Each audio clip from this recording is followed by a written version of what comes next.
the draft that has been circulated, that we think the president may bring out something that looks quite a bit like this. Hassan Shibly is Chief Executive Director at the Florida chapter of the Council on American-Islamic Relations. Good to have you with us tonight. Good evening, sir.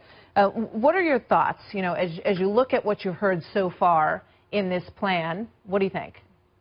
Trump's policies are bad for America. They simply appear to be amongst the first of many discriminatory policies that disadvantage America first and foremost and hurt our fellow human beings after that. One of the greatest Americans who passed away not long ago, Steve Jobs, is the son of a Syrian immigrant. Where would America be and what would it be missing had we not had Steve Jobs immigrate to America? But the point of this draft, and if you go through the language and read it, it's not about permanently keeping people out of the country. And it doesn't affect people who are in the country already. What it talks about is trying to vet properly. So, under the scenario that you just presented, nothing would have prevented that person from getting into this country. And that's exactly right. And the scenario that we've had, it works.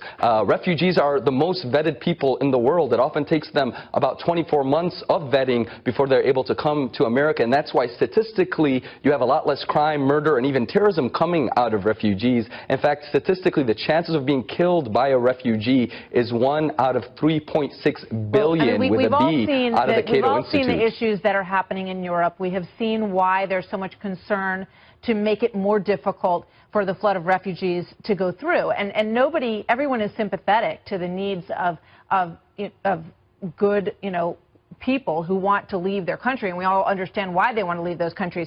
But, just going through some of this draft language, it says, that people would be blocked, have their access blocked if they engage in acts of bigotry, hatred, honor killings, violence against women, and persecution on the basis of religion, race, gender, or sexual orientation. Can you agree that you would not want people? Yeah, that's already there, of course. Yeah. But it goes far beyond that. It goes far beyond that. It completely bans Syrian refugees and potentially completely bans any immigrants. Yes, for a time. Until the immigration process is refined to a point where the administration feels it's satisfactory. I mean, the underlying crux here is that you want to keep people out of the country who want to do harm or who are potential criminals. That's what everyone's talking about here. And we all agree with that. Whether it's the southern border or whether it's coming from Middle Eastern countries, it's the same aim, is to keep people safe in their country. Doesn't every country want to do that? Right, but these policies aren't aimed at that. What they actually do is not make America safer. They just promote fear and hatred. The chances of being killed by your clothes burning is greater than your chances of being killed by an immigrant. The chances of you being run over by a railway car is greater than the chances of being killed by an immigrant. Immigrants don't pose a threat to America. That's precisely why you have protective measures to protect from those things as much as we possibly can as well. And we support the basic protective measures, absolutely. And you want to protect from these issues as much as you possibly can as well. Absolutely. I just think that Trump's position is too extreme, yes. But these positions are too extreme. And it's important we don't lose who we are as Americans.